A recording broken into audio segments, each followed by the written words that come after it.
The morning air was quiet and soft as I stepped out of the luxury car. I closed the door behind me, and for a moment, I felt something inside me rise like a warm tide. It was a feeling that had been waiting for years to touch the shore of my chest. I'd never owned anything so beautiful before. As I walked toward the office building, I could feel the weight of every struggle that had carried me here, every blistered finger, every lonely practice session. Every night I cried silently into the darkness because no one believed a girl could be a cricketer worth watching. People in the parking lot turned their heads, their eyes lingering with a strange mix of curiosity and unspoken judgment. It felt like they were trying to rewrite my story in their minds without knowing a single chapter. Before I could even reach the elevator, my boss, Mr. Harris, spotted me from afar. His stare was sharp, fixed, like he was already forming a conclusion about me. He walked toward me with steady, deliberate steps, and stood right in front of me. His voice carried more suspicion than greeting. "Aliyah, whose car is that? It definitely can't be yours. Your salary is nowhere near the number that buys a dream like that." I felt something inside me tighten, the same way it used to whenever someone told me cricket wasn't for girls, that it was a game of boys and bruises and roaring crowds, and a girl like me shouldn't even dare to hold a bat with ambition in her eyes. I looked at him, but the words stumbled inside me. I was never the kind to announce my victories. I'd always believed my cricket should do the talking. On the field, not in offices, not in front of people who would never understand the blood and patience it took. So I answered softly, "Sir, the car is mine. I earned it." Before I could explain, he cut me off, his tone heavy with disbelief. "Earned it, Aliyah. You used to ride an old broken bicycle last year. Now you arrive in a luxury car. Please tell me how that makes sense, unless someone else bought it for you." His words pulled memories from deep inside me, memories of practicing alone on hard ground, bruising my palms until they swelled with pain, memories of boys laughing, telling me to go home and learn something more suitable for a girl, memories of my first small victory, when I bowled a perfect swing and felt like the world could open for me if I just kept pushing. I wanted to explain everything, but just then, my phone rang. It was my team manager, calling with news I had been waiting for my whole life.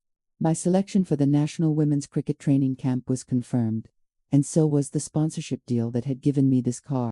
For a moment, I just stood there in the hallway, holding the phone, feeling a mixture of gratitude, disbelief, and rising courage. When I returned to the office corridor, I saw Mr. Harris surrounded by HR and a few employees. They were whispering, looking at me like I was a puzzle that didn't fit. When I reached them, he pulled the chair forward and asked me to sit, like I was about to be interrogated, not heard. He leaned forward, his voice calm but cutting. "Tell me the truth, Aliyah. Did a boyfriend give you that car? Did some rich man sponsor you privately? Or are you involved in something you shouldn't be?" His words hit me like cold water thrown straight at the heart.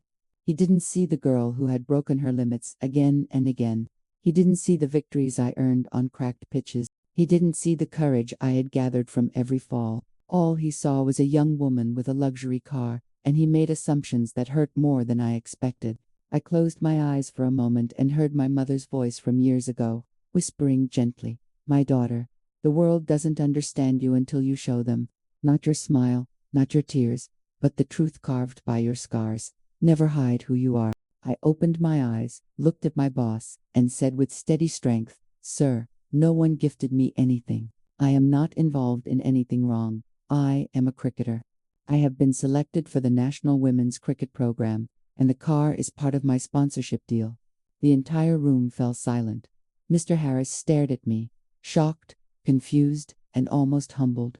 But he wasn't ready to accept it without proof. "Show me," he said quietly. "Bring me your documents, your contracts, your emails. I can't trust words alone." Something inside me hurt, not because he asked for proof, but because girls like me always needed to prove more than boys ever did.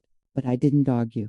I brought every paper, every contract, every letter, and placed them on his table one by one, with hands that no longer trembled. He read each page slowly, and as he did, I watched his face change.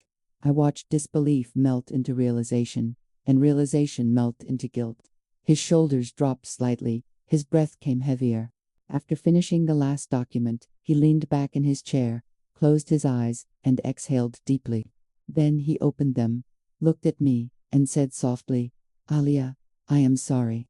I misjudged you. I let my assumptions speak louder than your truth. You worked for this, you earned this, and I should have seen your effort before questioning your integrity. His apology was sincere, and in that moment, I felt the weight I had been carrying for years shift just a little lighter.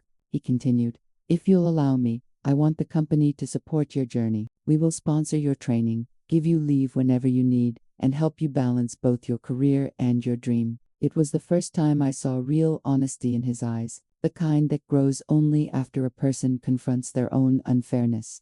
I smiled, a small, quiet smile, because forgiving is sometimes more powerful than holding on to pain. When I walked out of his office that day, the hallways felt different. The floor seemed to finally recognize the strength in my steps. The walls that once watched me silently were now whispering encouragement. As I reached the parking lot, my car stood there like a symbol, not of luxury, but of every fall I rose from, every doubt I broke through, every breath of persistence that shaped me. I touched the hood gently and whispered to myself, "Alia, you made it. You really made it. Because no one could stop you. No one can stop you. And no one ever will." And from that moment on, my life truly began to change. Thanks for watching. If this story inspired you, please like, share, and subscribe for more content. See you in the next one.